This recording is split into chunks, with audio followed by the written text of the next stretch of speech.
Good afternoon, everyone. Thank you for joining us for this Brattleboro literary event. We have two returning authors with us in conversation today. We're really in for a treat. We're going to hear Gregory Maguire discussing fairy tales, among other things, with Professor Maria Tatar. Gregory Mcguire is a New York Times bestselling author of the Wicked series. The 25th anniversary of Wicked is out this year. And also Gregory has a book out this October, A Wild Winter Swan, which is has a basis in a Hans Christian Andersen fairy tale. Maria is the John Loeb Professor of Folklore and Mythology and Germanic Languages and Literatures at Harvard University. She's the author of many acclaimed books, as well as the editor and translator of the annotated Hans Christian Andersen, the annotated Brothers Grimm, the classic fairy tales, and critical edition. And I have an excerpt from her newest book in my hands, The Fairest of Them All, Snow White and 21 Tales of Mothers and Daughters, that came out last May. If you download it, you get two amazing, familiar yet fresh and new tales. So I am going to drop away shortly. I just want to let the audience know that Q&A is available, and I will be coming back and I'll be running the questions to the authors. So please put them in there. You can upvote as well. And I think that's all the housekeeping. I am going to step out. Enjoy. Thank you, Eileen. So nice to be here. Hello, Maria. Hello.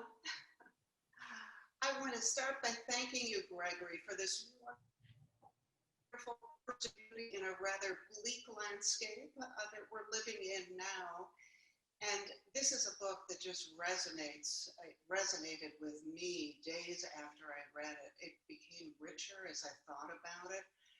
It's a book that takes us to the intersection of storytelling, flying, imagination, and healing. It's what you do so well. And I was hoping that maybe you could start by telling us something about the origins of the book. This is a deeply literary book. I will. Can you hear me? I can hear you. Every now and then your face becomes a little bit blurry, like a face in a dream, but then it comes back into focus. But I believe I heard your question. And this book has a very interesting set of origins. One of them, of course, is how almost all my work originates, which is that I was a childhood reader. I was a kid from a lower middle class environment with very strict old-fashioned parents for whom the liberty of the library was almost the only liberty afforded us. They were timid people. They were frightened of the world, and they believed in literacy. So to the extent that their 7 children have been successful, it has been because the only thing not denied us was a library card. I loved the fairy tales as a kid, all of them, the Grimm tales, the Perrault tales, the Andersen tales, and all those great collections that didn't necessarily distinguish the origins of the tales, like the Andrew Lang fairy tales, and like Castles and Dragons, and other compilations that were popular in the 60s. I read everything, and I read them with the kind of avarice that a really serious drinker brings to a new bar. I just took everything in. But A Wild Winter Swan, which borrows for part of its story architecture a Hans Christian Andersen story called The Wild Swans, has a second point of origin too. Not just my childhood reading and my innate childish love of fairy tales that I've carried with me my whole life. But 25 years ago, I happened to be in London, and I wanted to meet P.L. Travers, the author of Mary Poppins. I wanted to because I was going to invite her to speak at a conference that I was running in England. And my colleague said she's too old, but I wanted to judge for myself if she was capable of at least doing a Q&A, even if it was a simple modified one. She has such stature. She gave the world so much. It would have been an absolute gift outright to participants, even for 20 minutes, to be able to hear P.L. Travers and meet her. So I wrote to her, and I was living in London at the time. She wrote back and she said, please come to tea next Thursday at 3 p.m. And so next Thursday at 3 p.m., I found myself a little bit south of the King's Road in Chelsea with 18 red tulips. And I walked down the street to her door, knocked on it. A minder, a carer, because she was quite elderly at this time, she was just a year or so before dying, brought me in to the parlor where she sat. She was huddled, very small woman at this point, in an easy chair in the corner where she could see out the front window. And she said, I said, hello, I'm Mr. Mcguire. She said, yes, Gregory. And I was glad she remembered. I said, yes, I've come to tea. She said, you've come to read the meters. The meters are in the kitchen. Please go through the swinging door and read the meters. And I said, no, I've come to talk to you about your books. See, I have all these, I had some arcana of P.L. Travers, some things that, rare book editions and things that only a real specialist might have in his possession or her possession. So she kept saying, read the meters first and then we'll talk literature. But I just sat down and I started to talk. I think she was having me on a little bit. But we talked a little bit about her work, and I won't tell you the whole story of our interview. Where it becomes pertinent to this book is I told her I was a writer too, and that my novel Wicked, about the Wicked Witch of the West from The Wizard of Oz, was just being published that year. She has always liked witches and female figures. I mean, Mary Poppins is a kind of a witch after all. She's a goddess and a sorceress. She liked the idea of Wicked. And then before I left, we were talking about other stories we liked. And she said to me, don't forget, there's that story, the sixth brother, the boy with one wing. Give him something to do. Now, I went out of the meeting with her, which lasted about half an hour, on air. And I was so excited by everything she said that I wrote down as much as I could remember of a conversation on the back of my checkbook. Just because she had said lots of memorable things. Skip forward 22 years or so, and now I am transcribing from my journals. I've been keeping journals since I was 12, and I've decided for copyright purposes I have to transcribe them. I get to this point in 1995, and I see the instruction from P.L. Travers, who gave me an assignment. Give him something to do, she said. And that, I think, was the real beginning of, I thought I was done writing novels that had any basis in fairy tales. But if P.L. Travers give you a school assignment, you better turn it in, even if you're late. So that, I think, Maria, is really where I decided to look in on this story again and see what it meant to me now that I'm an older man and not a quivering, sensitive, timid 12-year-old boy.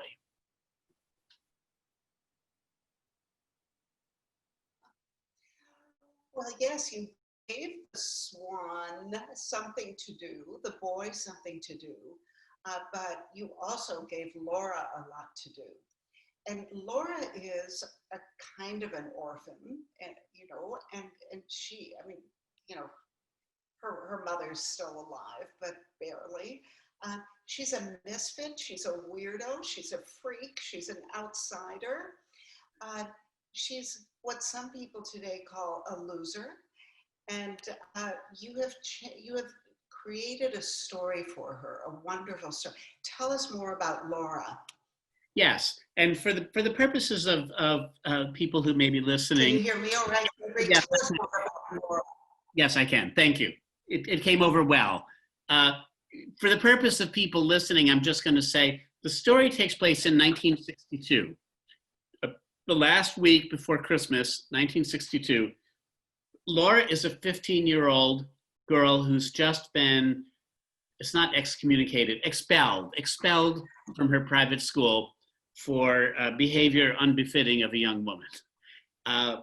She's probably going to be sent away to a boarding school by her grandparents, who have their hands full with money problems. They're immigrants, Italian immigrants, and they are all over the place with worry about their business and paying their bills. And Laura is compromised, I should say, Maria. She is not the smartest swan in the flock.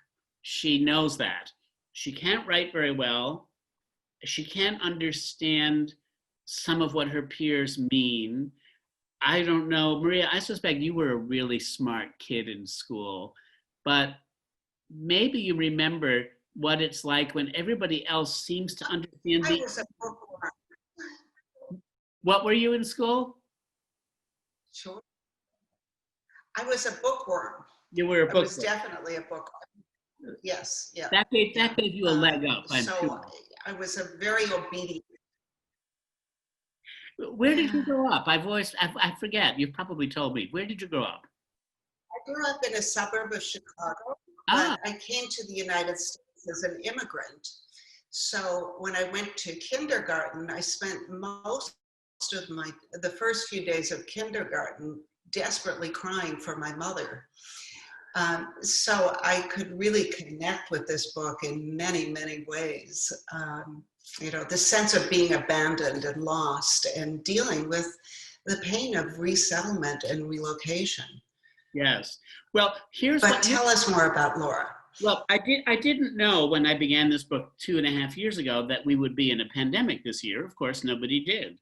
But Laura's this 15-year-old, and she is in her home, a townhouse in the Upper East Side that her grandparents can barely afford.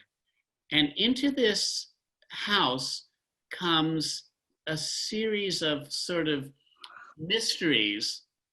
First, an owl is found in the ceiling. That's not where you find owls generally, inside the house, but a baby owl is mysteriously found, and that seems to be a harbinger of something else to come. Laura tells the story of the wild... Sorry? Right. Laura tells the story of the Wild Swans by Hans Christian Andersen to a bunch of first grade kids who are probably a lot like you were, Maria, in kindergarten. They are feisty, but they are also unmoored, even in their lives. They've been shifted from the library to the cafeteria because the pipes are bursting in the cold spell. And Laura settles them down by telling them the story of the Wild Swans. Now, it's my feeling, Maria, and you know so much more about fairy tales than I do, but it's my feeling that of the many, many tales of Andersen, the Wild Swans is one that we retain. If we know it at all, what we retain is not the full architecture of the story, like, say, The Emperor's New Clothes or even The Little Mermaid, although, you know, most of us don't know the true story of The Little Mermaid. But what we retain is really the image of the final brother whose sister cannot fully rescue him.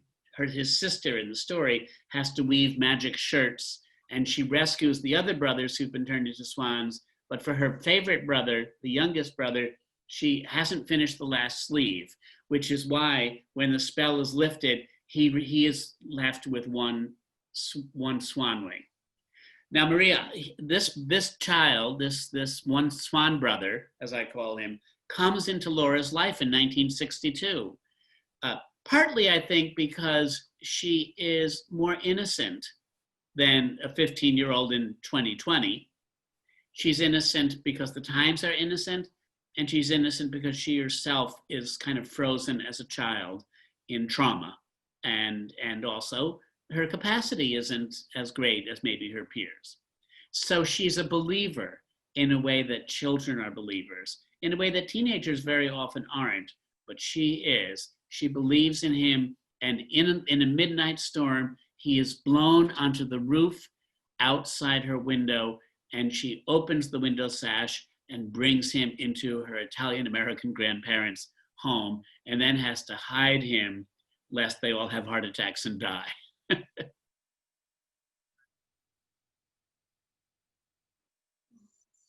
And she is a storyteller. That is, she's someone who starts out by reading books to an audience, but then telling the story in her own words. And then there are these spectacular moments in the novel where we hear Laura's voice as a writer. So, it's not just, it's a coming of age story, but it's also a story about how Laura becomes a writer in a sense, is able to tell her story. It's definitely a meta, as my students say, it's a meta narrative. It's self-reflexive, and the genius of it, it has so many literary fingerprints on it, not just that Andersen story, but there were allusions to The Little Match Girl and to Auntie Toothache. And so tell us your thinking about constructing this book and its extraordinary architecture. Well, here you will be amused at this, Maria, because I know you care so much about the power of words, and words which are spells in and of themselves. At the same time, as you know, the reason that I was reminded about the P.L. Travers instruction to me is because I was transcribing those journals. Now, why did I start writing journals in 1966? It was because of Harriet the Spy. Harriet the Spy, as most people my age know, was a 12-year-old girl in the Upper East Side of New York. And she started writing a journal and keeping a spy notebook on people in her neighborhood. And so did I. And I still have it. That is why I have 1,600,000 words of journal keeping that I have been doing since 6th grade. And that's why I stood outside P.L. Travers's house and wrote down what she said, because I had been spying on her. I was spying on myself. When it came time to write this story, I thought, I want this to be an homage not just to magic, to Hans Christian Andersen, but to the most important non-fantasy novel that I've ever read, Harriet the Spy. So I set it in Harriet's neighborhood, in Harriet's time. Harriet would probably have been about in 4th grade in 1962, not 6th. But I set it on the same street. I make reference to the same places, or some of them, and it was all my whole life's work as a creative artist, I think, has been tipping my hat to the great writers of the past who gave me courage and gave me therapy and gave me hope in the human condition and gave me a handhold and company. So every book I've done has been a way to say, thank you, L. Frank Baum. Thank you, Tales of Hoffman. Thank you, Lewis Carroll. Thank you, Hans Christian Andersen, several times. And thank you, Louise Fitzhugh. And when you talk about the architecture of the story, part of it was to try to evoke that same sense of kind of, New York in the Mad Men era, Marlo Thomas as that girl is just about to get her apartment, and probably Tony and Maria in West Side Story are singing on the other side of the island. This is the New York of my young childhood. And so I wanted to make myself feel cozy.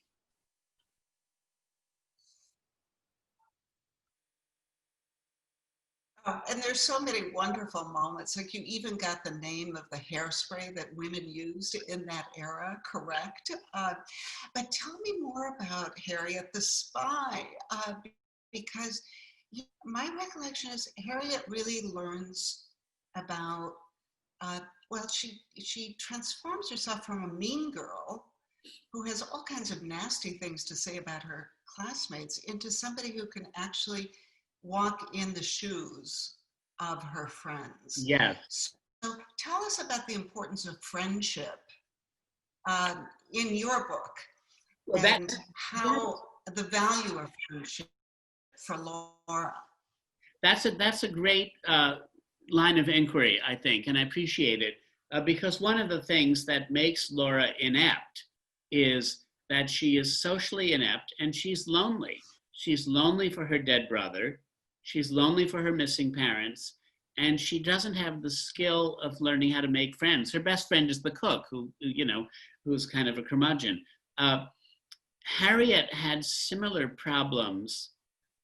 Harriet was much smarter, and Harriet did have a verbal capacity that Laura so far only has in the mind. She doesn't have on the page, but they have similar instincts to try to register what they are perceiving in words.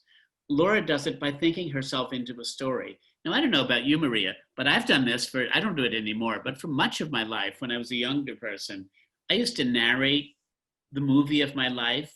Like, here's a scene. Gregory is descending onto the tarmac of the airport in Manila at 9 at night. The lights make the air feel soupy. I was delighted to see myself having a life of glamour and travel and some kind of accomplishment. I don't do that anymore because my ego needs have been satisfied. But I think children do that somewhat. And I think Harriet is partly trying to do that with her own books. She's trying to understand herself so as to see where she fits in. And once she understands herself, she becomes more empathetic. But Laura, my simpler and older child, doesn't have all of Harriet's skill sets, but she still tries to tell what's happening to her as a story. Now, Maria, this is where you come in for me, because you have such a profound experience with the shape of story, and the fact that story shapes themselves are consoling. Part of the reason we tell ourselves into stories is because we want to see whether we can sift out some of the randomness of life and see a coherent shape for ourselves so that we know where we are. You have spent your whole life analyzing, interpreting, being a historian and a critic on the shapes of story from all over Western Europe, and for all I know, from East Asia and Asian subcontinent as well. So I wonder, my turnabout question for you. We're going global. It's twofold, really. It's, did you ever tell yourself into story the way I described myself doing? And do you think this is a universal practice of children?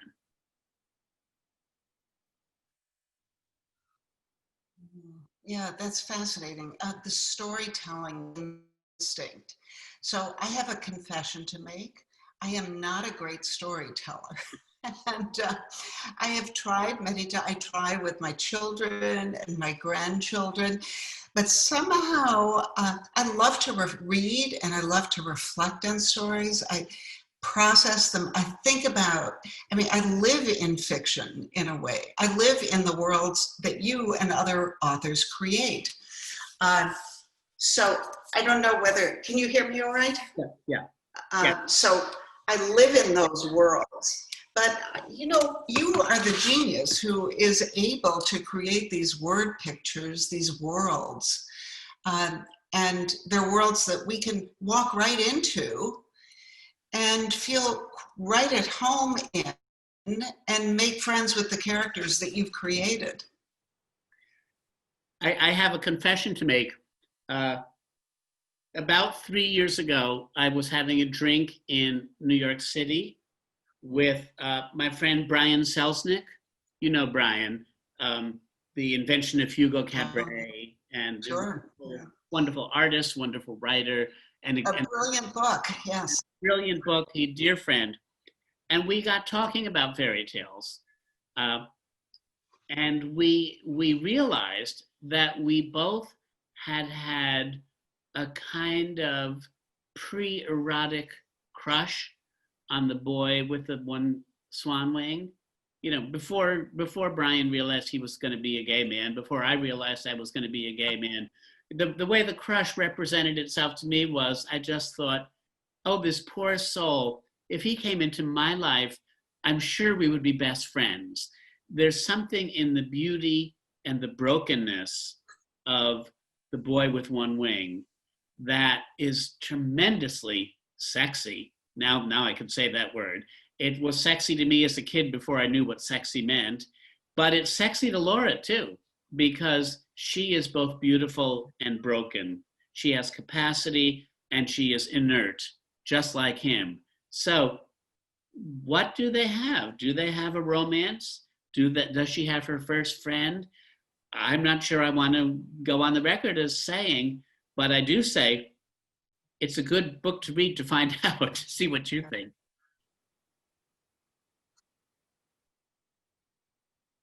Gosh, it just occurred to me, there is the story of Lita and the Swan. And here's my question for you.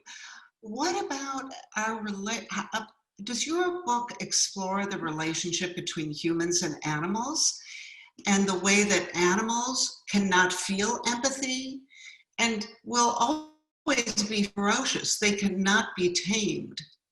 Can a swan be tamed? Do you want to tame it? Yeah, that is a great. Can you hear me all right? I can, absolutely. I'm leaning forward from So I was asking. That's a good question. I think I heard it, Maria. Your question is, in terms of animals, in my story and also in other stories, can they be tamed?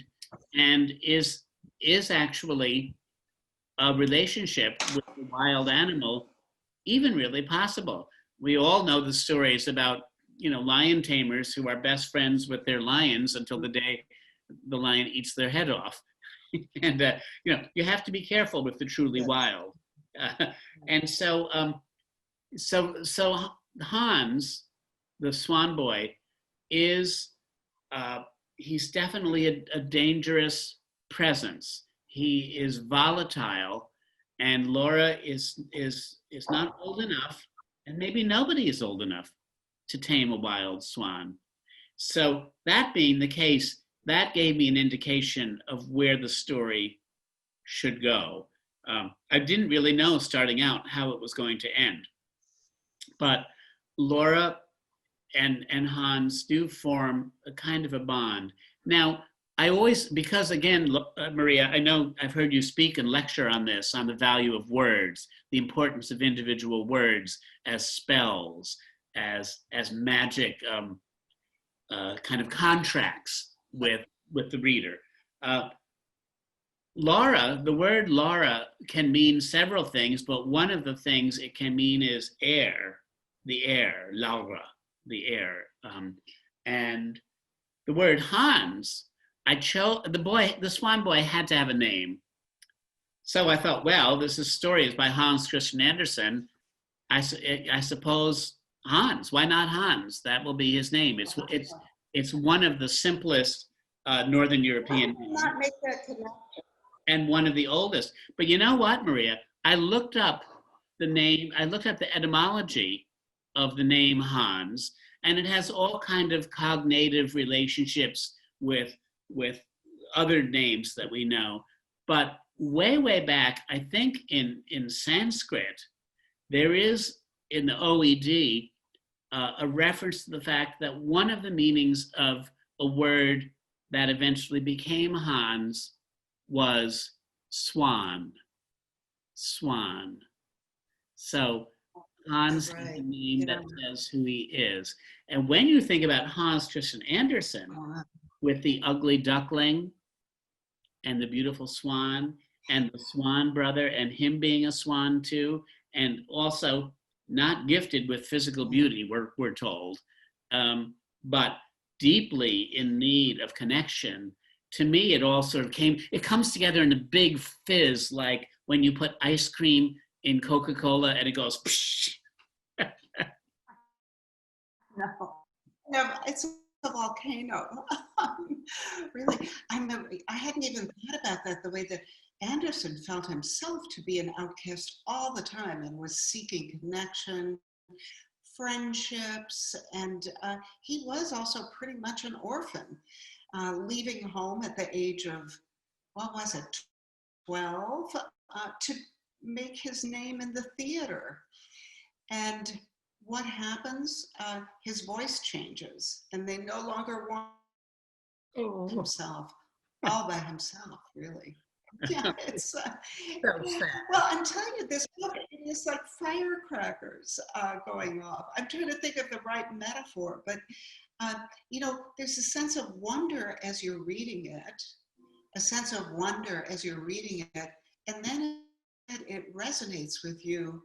You know, as many times during the day I've thought about Laura, I've also thought about the old world and how you represent her family. Can you say something about that? The Italians in the book? I love writing Food the Italians. and food, all the great foods All that are the food. brought. I had great fun because the Italians are putting on the Feast of the Seven Fishes, which, if you know anything about Italians, that feast originated in America. It did not originate in Italy. It was a way of Italian immigrants making a statement to people who had more than they, and to people who looked down on them, that they were of equal merit and of equal capacity. It was a kind of a bragging thing. I'm told this by my Italian friends. I'm not Italian, but I am half Greek, and the Greeks and the Italians are like cousins. So there's a lot of overlap in that. But the time of 1962, I want to point out, is still a time where, you know, even people from Southern Europe and Eastern Europe were just, you know, I mean, there was Frank Sinatra, there were people in entertainment who were of Italian American extraction, who had come up and made good, but there still was a kind of class distinction that we find a hard time really remembering about now if we didn't grow up in that milieu. So the problems of the grandparents trying to put on this fancy feast to impress somebody who might help them out fiscally are real world problems. You know, we've all, I don't know, I've never put on a feast to try to get somebody to back my enterprise, but I've tried to impress people by putting out a better bottle of wine and getting fresh flowers and hoping that I make a good impression. This is part of the American story. And this whole A Wild Winter Swan is, I think, an American fairy tale. But there's one other association, Maria, that just came to me in the last couple of days, even though I finished the book maybe 3/4 of a year ago. And I was out for a walk, and I was thinking about how I had constructed the brownstone in the Upper East Side so that Laura's on the top floor and the grandparents with their bad legs and the steep final flight can't get up the last flight to kiss her goodnight. So while the boy is on the top flight, he is somewhat protected because nobody comes up there except for her. Suddenly, when I was out for a walk the other day, I thought, oh my gosh, I've stolen from somebody else. I've stolen from Frances Hodgson Burnett. I've stolen from A Little Princess, where her life on the top floor, when Ram Dass comes across and makes her a little airy, you know, having a secret lover on the top floor who hasn't come up the stairs past your grandparents is a little bit like having somebody jump over the rooftops and bring you heaven. He has brought her heaven from heaven, not up the stairs, you know, and through the servants' entrance. And I'm really, I should be put in jail. I steal from everybody. It's terrible. I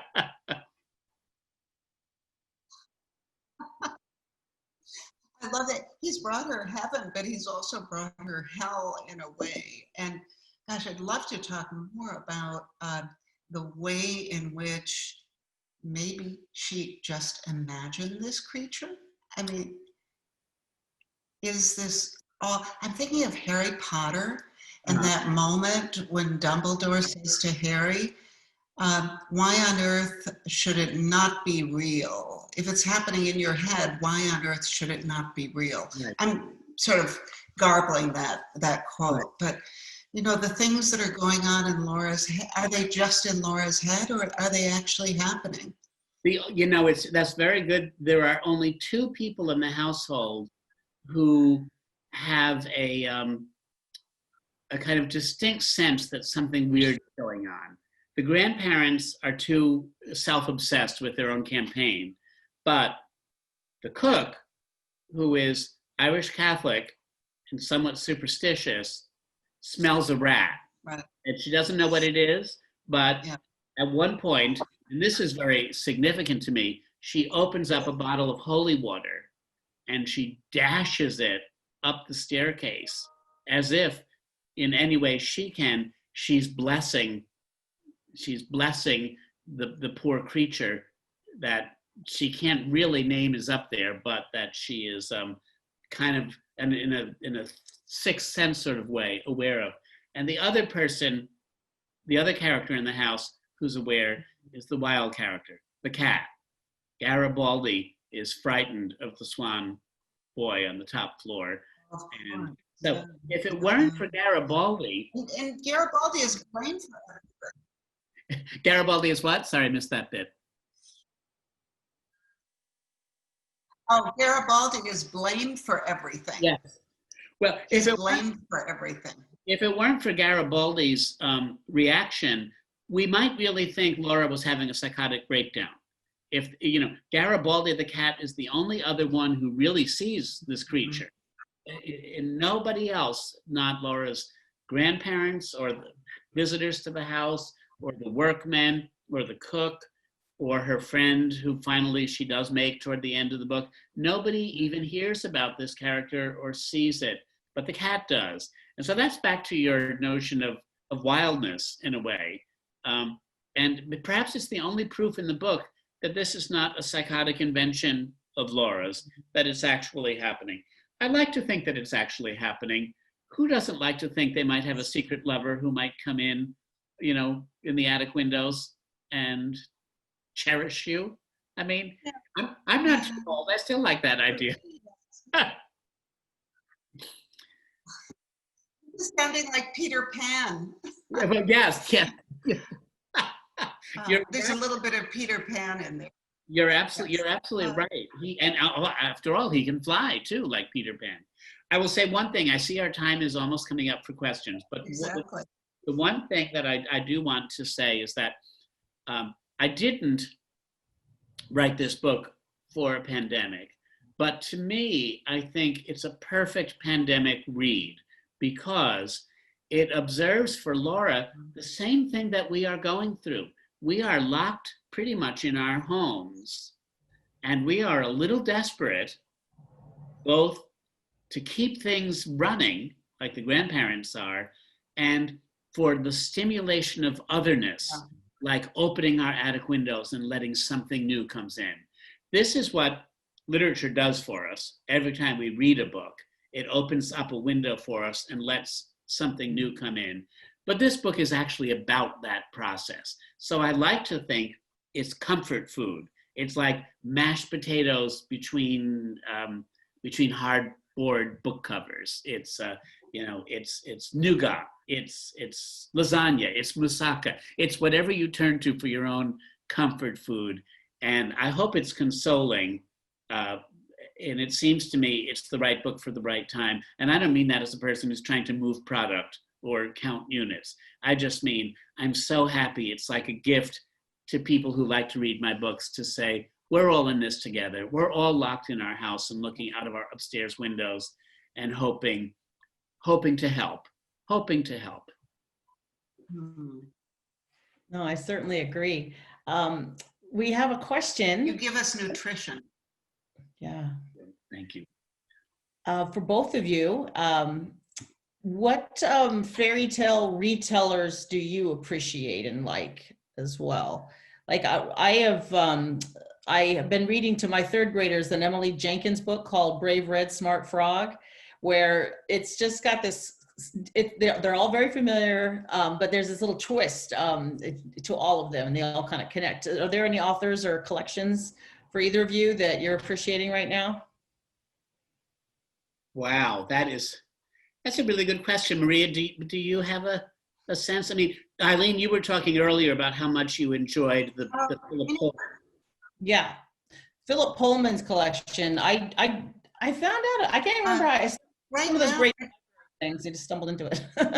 And it was incredible. My favorite fairy tale is The Fisherman and His Wife, and he has a really good version of that. Yeah. So yeah, I realized there is a certain subgenre to seek out of people that are, I don't even know if you're remixing it. I think you're just being part of a continuing, it's an oral tradition, so you're welcome to add on to it and make your own story, right? I like to think so. Maria, what do you turn to for comfort in this genre?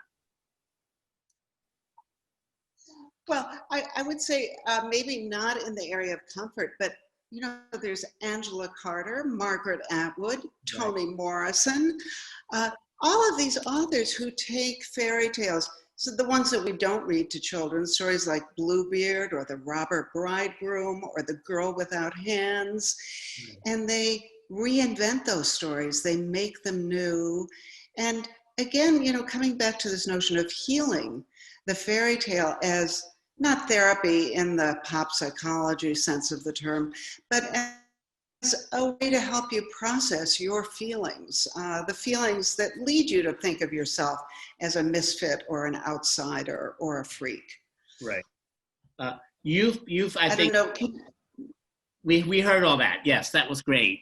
And one, Okay. I don't know the Toni Morrison reference though, so I will look that up, or you can email it to me after this performance or after this show. Well, think of Tar Baby. There is a novel that she wrote called Tar Baby, and A Song of Solomon, which gives us Flying Africans, where she takes up the mythical. Yeah. And also includes fairy tales, but she's looking at a different body of work, not the European fairy tales, but African-American storytelling. Right. Something that has been kept alive as an oral tradition, more so than the stories that we tell today to children. Right. Because Maria, you've heard me speak before, you know that one of my little bromides that I hold close to my heart is a quotation from Roger Scruton, the British moral philosopher. And while he and I definitely don't occupy the same zone on the political spectrum, he did say something that has become almost my artistic license and my confession and my apologia. And he said, the consolation of the imaginary is not imaginary consolation. And I think maybe that's what Dumbledore was saying to Harry Potter. The consolation of the imaginary isn't imaginary consolation.